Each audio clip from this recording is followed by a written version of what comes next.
I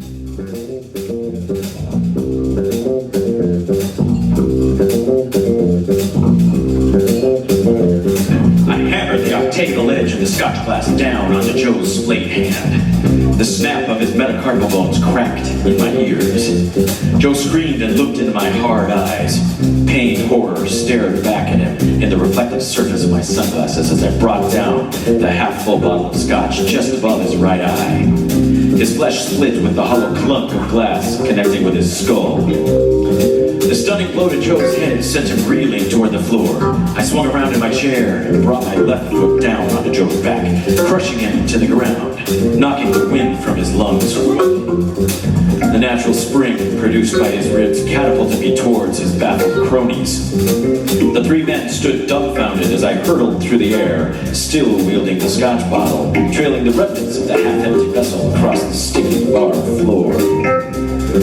My knee landed center mass on the middle man. I shattered the bottle across his apish head, rendering him an unconscious and bleeding heap. His limp body cushioned my landing as I continued forward, rolling away from the rest of Joe's goon squad. Jostled, I stumbled and drunkenly danced myself into my next ready position, squaring off with my remaining playmates. I violently shook my head, hoping to regain some semblance of balance, but Joe's two ogres were on me. Encased in their tight hold, they wrenched the remainder of the broken Scotch bottle from my grip, splintered on the weathered floor. Joe shook off the stars that flew formations around his head. The small cut that had opened on his brow spewed his sticky essence down his face. He brushed aside the blood that wove its way into his eye, wiping away the blur that was trying to dominate his vision. Lila hadn't budged.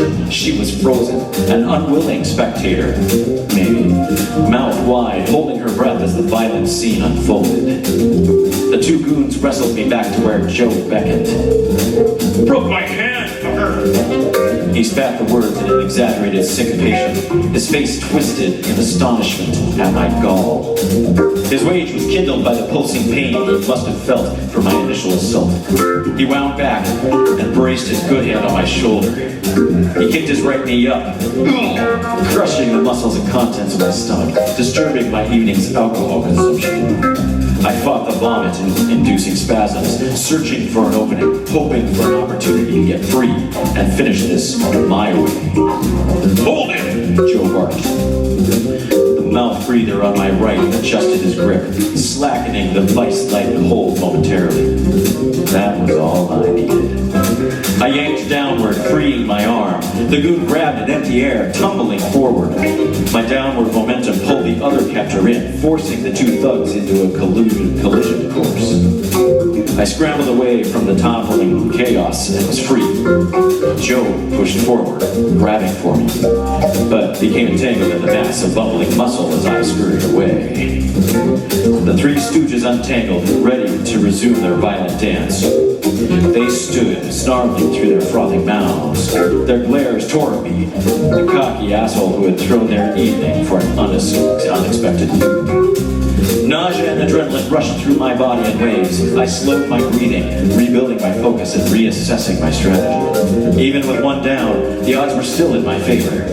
I needed to keep whittling them down to push the scales towards my advantage.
I plucked a chair from an abandoned table, sent it skidding across the floor towards my assailants.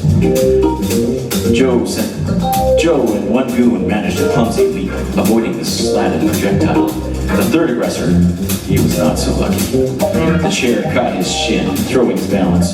One leg slipped between the wooden rungs. Jagged tibia sliced through his soft tissue, coloring the air and the hard floor with a tacky scarlet streak. Tumbled forward, panicked and flailing, face first to the floor. 2 down. 2 to go.